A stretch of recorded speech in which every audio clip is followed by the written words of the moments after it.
So last night I watched the Five Nights at Freddy's movie, and I was kind of going in with low expectations because before I went to the movie theater with two of my close friends, one of my other friends posted on the group chat that the movie had low reviews and people were disappointed in it. So when I went into the movie theaters, I kind of had low expectations because of what other people were saying. Even if I wouldn't like the movie, I would still enjoy going to the movie theaters and watching it because I was there with my friends. But that's not how it went down, and I was actually surprised when the movie finished. I don't know. I was just surprised. It was actually really good. I actually really liked it. By the way, I'm not gonna get into spoilers yet. I will eventually, and I'll make sure to remind you guys that I'll get into spoilers. But the thing is about the FNAF movie is that if you're not a FNAF fan and you don't know about the Five Nights at Freddy's lore and the characters, then you might be a little confused with the movie, and it's not really gonna hit you. It's not gonna really be the best for you. You might be confused at some parts or about the story and about the characters. The movie's really geared towards people that know about the lore and the story and are fans of the franchise. They do a really good job pushing that movie out to fans and making fans really, giddy about it. There were so many parts in the movie where people started clapping and recognized Easter eggs or characters, and there were also a couple cameos. I thought that was really cool because the first cameo that was in the movie, everyone was like, oh my god, is it really him? Is it really him? I almost caught myself doing the same thing. I was like, holy crap, is that really him? There's another cameo during the movie, and I also thought it was really cool. Critics don't really like the movie. That's why on a lot of critic sites they have a low score, but the audience score is actually pretty high. I think on Rotten Tomatoes, the critic score is a 25%, but the audience score is an 89%. Because most of the people almost everyone that's watching the FNAF movie are FNAF fans and know about the lore and story, and the movie does a really good job going with that lore and adding to the lore a bit, and it doesn't hurt the lore in any way. It builds off of it and ties in with the lore, so it doesn't feel weird or break apart from it. The movie does a really good job with the lore, and the story itself about how the security guard got into whatever he got into in the first place actually did a good job. But the movie isn't perfect. A lot of the things that I criticized the movie about were just personal preferences, so a lot of people might not agree with them. But while I was watching the movie, every so often I would take notes about the movie. I don't know why, but during the movie, the entire audience was laughing. And then while everyone was laughing, someone did the goofiest laugh I've ever heard.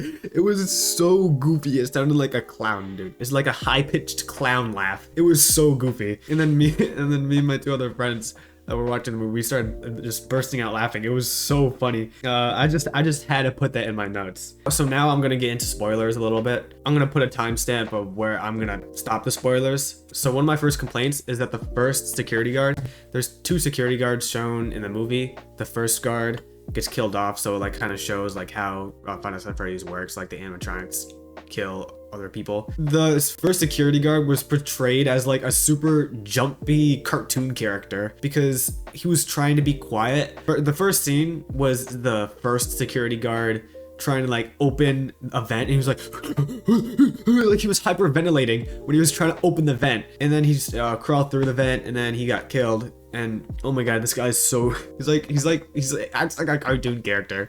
He's trying to be quiet, but every time he's moving and he wants to be quiet, he's oh my god, and he starts hyperventilating. It's crazy. So the first security guard is portrayed as a goofy cartoon character. I just thought it was super goofy, but I didn't really care too much about it because he was never shown again after he was killed off. He was just shown in the first 10 minutes to show what happens to people when the animatronics are active. The guy never shows up again, so I'm not really I didn't complain too much about it. So the second security guard, whose name is Mike, he gets a security job and he watches a VHS tape on how to be a FNAF security guard. I actually really like that part in the movie because during the security training video, it distorts and stuff, and it reminds me of those fan-made FNAF animations.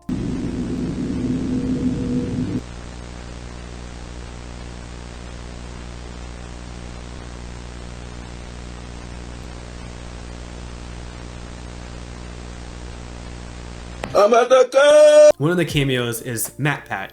I actually really like that because Matt Pat made like a million FNAF videos. I was actually really happy to see him there. So the security guard, every so often in the movie, he has dreams about him losing his brother when he was younger. He lost his brother. During the dream, he turns around and he sees like a couple of kids in FNAF costumes. They're supposed to represent the real animatronics. During the dream, Mike, the security guard, chases the little kid in the Foxy costume. And then when he approaches the kid turns around and cuts his arm with his hook, and it leaves like a really big gash in his arm. So then Mike wakes up from the dream, and he has that gash in his arm that he got in the dream.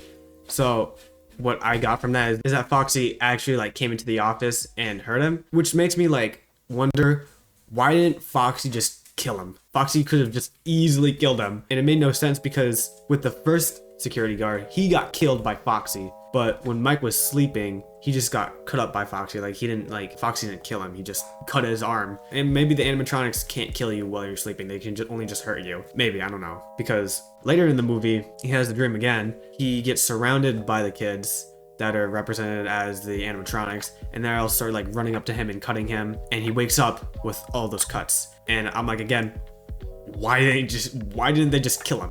You know, I got confused. So maybe it's because he's like dreaming, and when he's dreaming, the animatronics can't actually kill him. They can only hurt him so much. They can't actually kill him, and can only kill him when he's awake. So I don't know. I was a little confused on why they didn't kill him when he was sleeping. During the movie, there's a couple of goofball rapscallions that went into the pizzeria and trashed it, even though the pizzeria was already trashed. So they trashed it, and the animatronics killed them off one by one. I really like the kills that they had in it. They only had a couple of jump scares, but with the rapscallions, they only like jump scared like one or two of them. They had a Foxy jump scare. The Foxy jump scare was so goofy. It was actually goofy. Foxy, when he was like jump scaring the person, his body was rigid. He was just moving forward and like opening his mouth like this.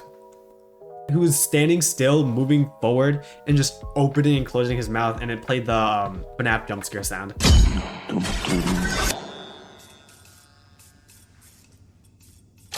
All the other kills were really, really cool. Like, Chica had her cupcake eat this one person's face. Freddy's kill was probably the best. This woman, like, for some reason, I don't know why she did this, but she went on a step stool and got close to like Freddy's mouth. Like, I don't know why you would be that curious to do that, but she got closer to his mouth, and then an arm reached out of Freddy's mouth, pulled her into Freddy's mouth, and then Freddy chomped like a half of her body off. And then those 4 people that got killed in the beginning of the movie, they were never spoken of again. Never. They were never mentioned once, because they were working for Mike's aunt that was mentioned many more times in the movie, and all of those 4 people worked for her, and she never mentions them at all. Like, she never even like acknowledges their death. I just wish the movie kind of like spoke more about the 4 people a little more. Oh, and then Vanessa makes an appearance. So for people that don't know who Vanessa is, they're not gonna like really care. But a lot of people that know about FNAF knows about Vanessa. She makes an appearance as a police officer, and she basically like, what the?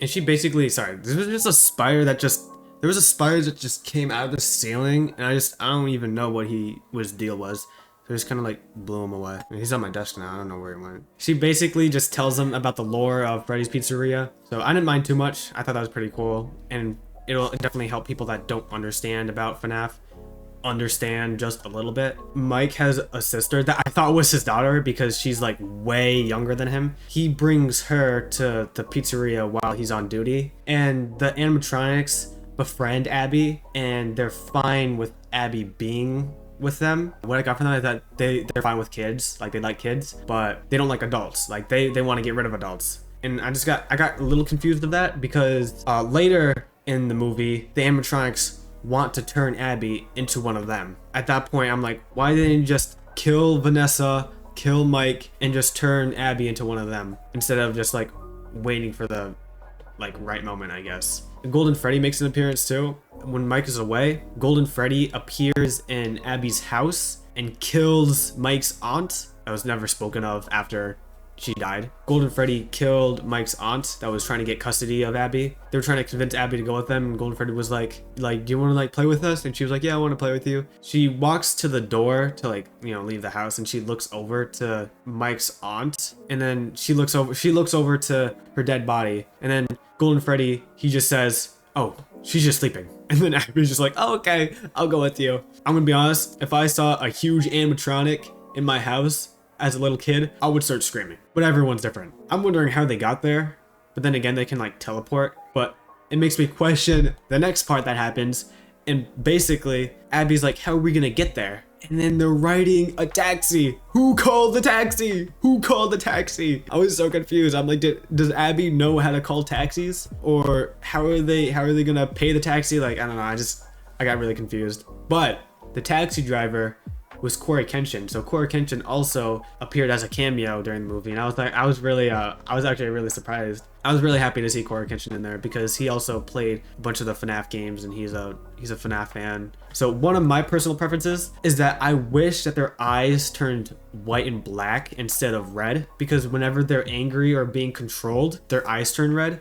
But in the games, their eyes turn white and black. And I think a lot of other people wanted the animatronics to have like white and black eyes instead of just red eyes, because whenever they had red eyes, they looked like they were high on crack. Also, the appearance of Spring Bonnie, I actually really liked his first appearance. His fight scene with Mike was actually pretty cool, and he ended up stabbing Vanessa, and then at the end, him getting spring locked was actually really cool. Yeah, I honestly really liked that scene where he gets spring locked, and his first appearance was really good. Okay, as spoilers. So all in all, I thought the FNAF movie was pretty good.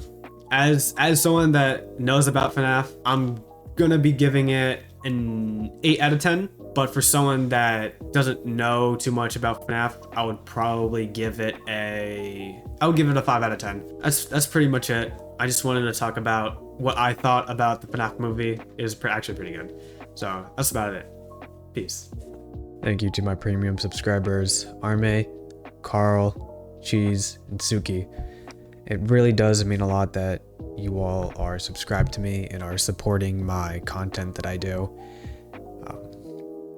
Yeah, and to reiterate, it means a lot. So I hope you all have an amazing rest of your day or week, and I will see you all in the next video. Bye-bye.